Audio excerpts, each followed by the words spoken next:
Hello guys, இன்னைக்கு நம்ம Rebirth of ultimate master மானோட 31வது எபிசோட எக்ஸ்பிளனேஷன் தான் பார்க்க போறோம். சரி வாங்க வீடியோக்குள்ள போலாம். போன எபிசோட லாஸ்ட்ல என்ன நடந்திருக்குன்னா, அந்த பிரின்ஸும் நம்ம நைடாவுக்கு ப்ரொபோஸ் பண்ணியிருப்பான். நைடாவும் அதை ரிஜெக்ட் பண்ணியிருப்பாங்க. அதுக்கு அவனும் உனக்கு யாராவது கிரஷோ இல்ல லவரோ இருக்காங்களா, அது யாருன்னு சொல்லு, நான் அவன் கூட சண்டை போடணும்னு கேட்டிருப்பான். நைடாவும் அவ்வளவுதானே சொல்லிட்டா போச்சு அப்படின்னு நம்ம ஸ்கார்ட்டை பத்தி சொல்ல ஆரம்பிச்சிருப்பா. அப்ப அந்த ஃபேரிலேண்ட் அப்படிங்கிற ஒரு பிளேஸ்ல நம்ம ஸ்கார்ட்டுக்கு ஆப்போசிட்டா ஒரு 11-12 மார்ஷல் எம்பரர் ரேங்க்ல இருக்கக்கூடிய மார்ஷல் ஆர்டிஸ்ட் ஃபைட் பண்ணலாம் அப்படின்னு கேதர் ஆயிருப்பாங்க. அப்ப அந்த கொரில்லா ஃபாக்ஸ் அப்படிங்கிற அந்த ஃபேரிலேண்டோட லீடரும் ஆல்ரெடி அந்த ஸ்கார்ட் இங்க வந்துட்டான் அப்படின்னு இருப்பாங்க. இதோட போன எபிசோட் முடிஞ்சிருக்கும். இந்த எபிசோட ஸ்டார்டிங்லயே அவனுங்களும் என்னது ஆல்ரெடி இங்க வந்துட்டானா அப்படின்னு ஷாக் ஆயிட்டு அந்த யூஜினும் மிஸ் ஃபாக்ஸ் எனக்கு தெரிஞ்சு நீங்க தப்பா யோசிக்கிறீங்களோன்னு நினைக்கிறேன் அப்படிங்கிறான். அந்த ஃபாக்ஸும் என்னது நான் தப்பா சொல்றேனா, நீங்க யாருமே இந்த விண்டு ஃப்ளோ ஆகிறத நோட்டீஸ் பண்ணலையா அப்படின்னு கேக்குறாங்க. அங்க இருக்கணுங்களும் என்னது விண்டா மிஸ் ஃபாக்ஸ், நாம இந்த மவுண்டனோட டாப்ல இருக்கோம், இதெல்லாம் நார்மல் தான் அப்படிங்கிறானுங்க. அப்ப திடீர்னு அங்க காத்து பலமா அடிக்க ஆரம்பிக்குது. அவனுங்களும் என்னடா இது அப்படின்னு ஷாக் ஆகுறானுங்க. அந்த காத்தோட ஃபோர்ஸும் இருக்க பயங்கரமாயிட்டே போகுது. என்னடான்ட்டு பார்த்தா அந்த மேகத்து மேல ஒரு பெரிய கை உருவாயிட்டு இருக்கு. அங்க இருக்கணுங்களும் இதை பார்த்து மிரண்டு போயிட்டு இல்ல இந்த காத்து ரொம்பவே ஹார்டா இருக்கு, அது மட்டும் இல்லாம இந்த மேகங்கள் எதுக்குடா ஒன்னா கேதர் ஆகுது அப்படின்னு வாயை பொழந்து பாக்குறானுங்க. ஹீரோவும் கிராண்ட் ஸ்டோம் பாம் டெக்னிக் அப்படின்ட்டு இந்த காத்தும் கிளவுடும் எனக்காக தான் கேதர் ஆகுது அப்படிங்கிறான். அந்த பாபியும் என்னது இவ்வளவு பவர்ஃபுல்லான ஃபோர்ஸ் அப்படின்னு ஷாக் ஆயிட்டு டே எல்லாரும் உங்களோட ஃபுல் ஃபோர்ஸ்ல சண்டை போடுங்க அப்படிங்கிறாரு. அந்த யூஜிங்கும் அவன் என்னதான் ஸ்ட்ராங்கா இருந்தாலும் என்னோட கேஜிங் கிரேட் பாமுக்கு முன்னாடி அவனால நிக்க கூட முடியாது அப்படின்னு அட்டாக் பண்றான். அந்த ஹேர்லடும் என்னோட 9th ரேங்கிங் மார்ஷல் வெப்பனுக்கு முன்னாடி யாராலையும் நிக்க முடியாதுன்னு அவனும் அட்டாக் பண்றான். இதே மாதிரி அங்க இருக்க 10-11 பேரும் அவங்களோட கிரேட்டஸ்டான டெக்னிக்கை ஒன்னா கம்பைன் பண்ணி அனுப்புறானுங்க. என்னதான் அவ்வளவு பெரிய அட்டாக்கே வந்தாலும் நம்ம ஹீரோவோட கிரேட் ஸ்டோம் பாம் டெக்னிக்ல அது ஒண்ணுமே இல்லாம பண்ணிட்டு அந்த இடத்துல ஒரு பயங்கரமான பிளாஸ்டை கிரியேட் பண்ணிருச்சு. இதுல அங்க இருக்க எல்லா மார்ஷல் எம்பரர்ஸும் தோத்து போயிட்டு இல்ல நாங்க எல்லாமே மார்ஷல் எம்பரர் ரேங்க்ல இருக்கோம், எங்களுக்குள்ள இவ்வளோ பவர் டிஃபரன்ஸ் இருக்கா அப்படின்னு எல்லாம் மட்டையாயிட்டானுங்க.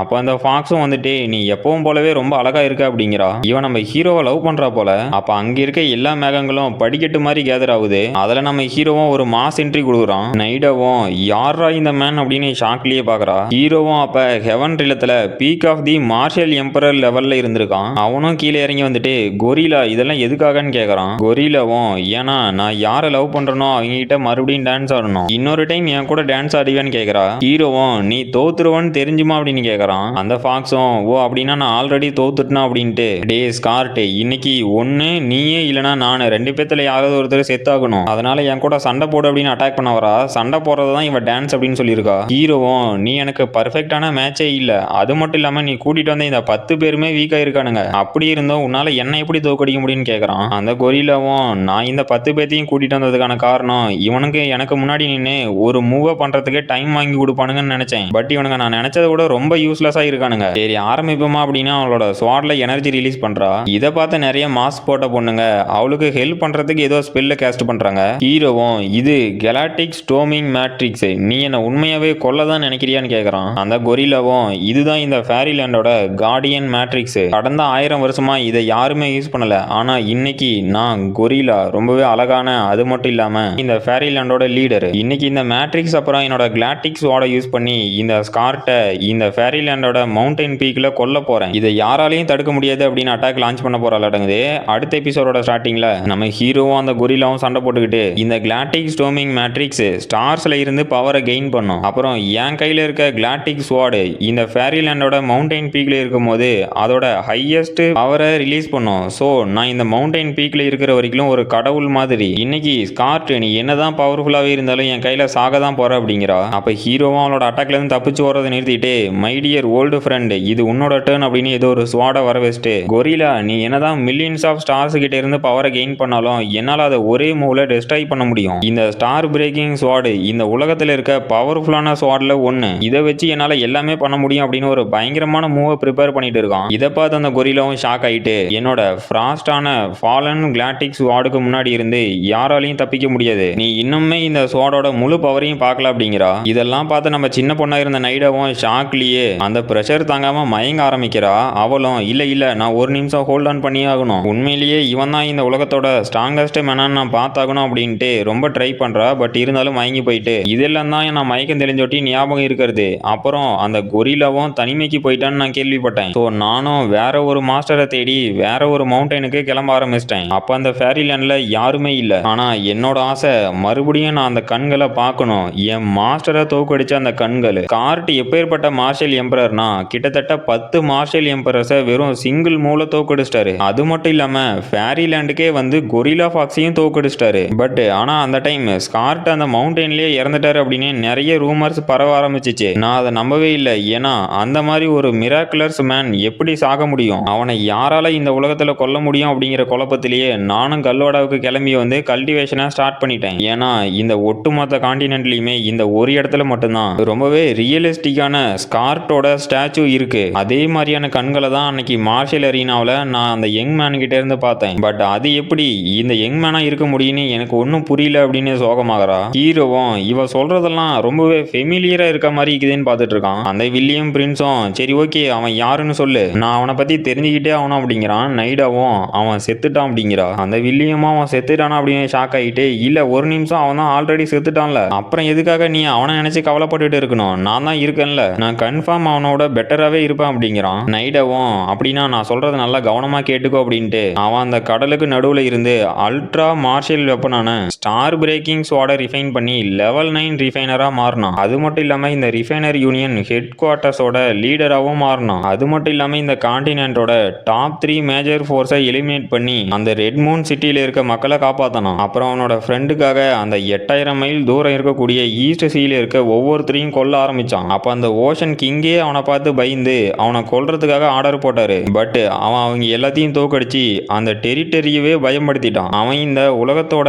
3rd ranking martial cultivator. ஃபேரிலேண்டோட ஸ்னோ மவுண்டன் பீக்குக்கே வந்து 10 மார்ஷல் எம்பரர்ஸை வெறும் மேகங்களை வச்சு ஒரே மூல தோக்கடிச்சான். அது மட்டும் இல்லாம இந்த உலகத்துல ரொம்பவே அழகான கொரில்லா ஃபாக்ஸையும் அவனோட ஹார்ட்டை வின் பண்ண முடியாம அன்னைக்கு தோத்து போயிட்டான். இதே மாதிரி அவனை பத்தி நிறைய சொல்லலாம் அப்படின்ட்டு இதுக்காக தான் நான் அவனை லவ் பண்ணனேன். நீ அவன் பண்ண அச்சீவ்மெண்ட்ல வெறும் 1% அச்சீவ் பண்ணன அப்படின்னா கூட நான் உன்னை கல்யாணம் பண்ணிக்கிறேன் அப்படிங்கிறா. அந்த வில்லியமும் அதை கேட்டு அவனோட கை கால்லாம் உதறிக்கிட்டே, எனக்கு தெரியும், இல்ல இங்க இருக்க எல்லாத்துக்குமே அவனை தெரியும், அவன் 50 வருஷத்துக்கு முன்னாடி வாழ்ந்திருந்தாலும் அவனோட பேரு இன்னைக்கும் எல்லாத்துக்கும் தெரியும் அப்படின்னு பயத்திலேயே சொல்றான். நைடாவும் சரி ஓகே நான் கொஞ்சம் டயர்டா இருக்கேன், அதனால போய் கொஞ்சம் ரெஸ்ட் எடுக்கிறேன், அதனால எல்லாத்துக்கும் பாய் அப்படின்ட்டு கிளம்புறா. இதெல்லாம் கேட்டு அங்க இருக்கீங்க ஷாக்ல இருக்கிறது மட்டும் இல்லாம நம்ம ஹீரோவும் உறைஞ்சு போய் நின்றுட்டு இருக்கான். எலிசபெத்தும் மிஸ்டர் வால்டன் உங்களுக்கு என்னாச்சுன்னு கேட்கறா. ஹீரோவும் ஷீட்டு நான் இப்ப என்னடா பண்ணிட்டு இருந்தேன் அப்படின்னு ஷாக் ஆகுறான். அந்த எம்பரரும் மிஸ் நைடாவுக்கு கொஞ்சம் டயர்டா இருக்கிறதுனால இந்த பேன்க்யூட்ல இருந்து கிளம்பிட்டாங்க, சோ நீங்க யாரும் அதை பத்தி கவலைப்படாம என்ஜாய் பண்ணுங்க அப்படிங்கிறாரு. அப்ப அந்த செகண்ட் பிரின்ஸான கெவினும் ஒருவேளை நைடா மட்டும் வில்லியம மேரேஜ் பண்ண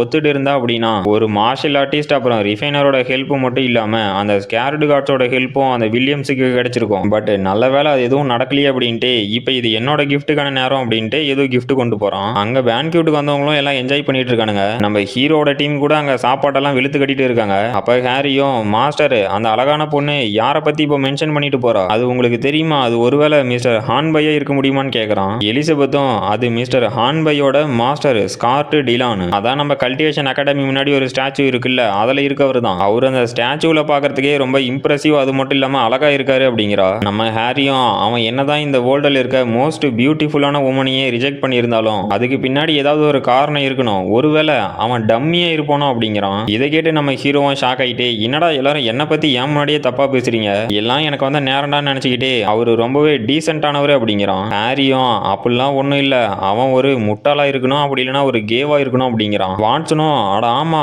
ஒருவேளை அவன் கேவா இருக்கிறதுக்கு கூட வாய்ப்பு இருக்கு, நான் என்னதான் அந்த கொரில்லாவை இதுக்கு முன்னாடி பார்த்ததே இல்லை அப்படின்னாலும் என்னால அடிச்சு சொல்ல முடியும் அவன் தான் இந்த வேர்ல்டில் இருக்க மோஸ்ட் பியூட்டிஃபுல் உமன்ல ஃபர்ஸ்ட் பிளேஸ்ல இருக்கவ, கிட்டத்தட்ட ஒரு ஃபேரி மாதிரியே எல்லாத்தையும் அட்ராக்ட் பண்ணுவா அப்படிங்கிறான். ஹீரோவும் டே என்னடா மரியாதை இல்லாம பேசிட்டு இருக்கீங்க, அவருக்கு எல்லாம் ரெஸ்பெக்ட் கொடுக்க மாட்டீங்களான்னு கேட்கறான். வாட்சனும் ரெஸ்பெக்ட் ஆகுது மண்ணாவுது, அவன் அந்த கொரில்லாவோட கொஞ்சம் ஸ்ட்ராங்கா இருந்திருக்கலாம் பட் எங்க அளவுக்கு டஃபா இருக்க முடியாது, நீ என்னடா ஹார்டி சொல்றான்னு கேட்கறான். நம்ம ஹார்டியும் டே மாப்பிள்ள வாட்சனே நீ ஒரு வார்த்தை சொன்னாலும் 100ல் 1 சொல்லியிருக்க, அவனை பார்த்து இந்த வேர்ல்டோட மோஸ்ட் பியூட்டிஃபுல் உமனே லவ்ல ஃபாலோ இருந்தா கூட அவன்லாம் சாகிறதுக்கு தகுதியானவன் தான் அப்படிங்கிறான். வாட்சனும் ஆமாண்டா மாப்பிள்ள நீ கரெக்டா சொன்ன அப்படிங்கிறான். ஹீரோலாம் கடுப்புல டே என்ன ரொம்ப டேமேஜ் பண்றீங்க, நான் எப்பேற்பட்ட ஆளு தெரியுமா, அப்ப என்னோட சுச்சுவேஷன் எப்படி இருந்துச்சுன்னு உங்களுக்கு தெரியுமா, ஏன்டா எல்லாம் என்ன படுத்துறீங்க, பவர்ஃபுல்லா ஆகும்னு நினைச்சது ஒரு தப்பா, அதுல டிஸ்ட்ராக்ட் ஆகக்கூடாதுன்னே நான் ஃபுல் ஃபோக்கஸும் கல்டிவேஷன்ல மட்டும்தான் செலுத்தினேன், அது ஒரு குத்தமாடா அப்படின்னு வெறியில புலம்பிக்கிட்டு இருக்கான். கைஸ் இந்த எபிசோட்ல நம்ம ஹீரோட என்ட்ரி அப்புறம் ஃபைட் சீன்ஸ் எல்லாம் உங்களுக்கு பிடிச்சிருக்குன்னு நினைக்கிறேன். பிடிச்சிருந்துச்சு அப்படின்னா மறக்காம கமெண்ட் பண்ணிட்டு லைக் பண்ணிருங்க, அப்பதான் இந்த வீடியோ நிறைய பேருக்கு ரீச் ஆகும், எனக்குமே நெக்ஸ்ட் வீடியோ கிரியேட் பண்ண ஒரு மோட்டிவேஷன் இருக்கும். சரி ஓகே இதோட இந்த எபிசோட் முடிஞ்சு போச்சு. இந்த வீடியோ பிடிச்சிருந்துச்சுன்னா மறக்காம லைக் பண்ணுங்க, ஷேர் பண்ணுங்க, சப்ஸ்கிரைப் பண்ணுங்க, நம்ம அடுத்த வீடியோல பார்க்கலாம்.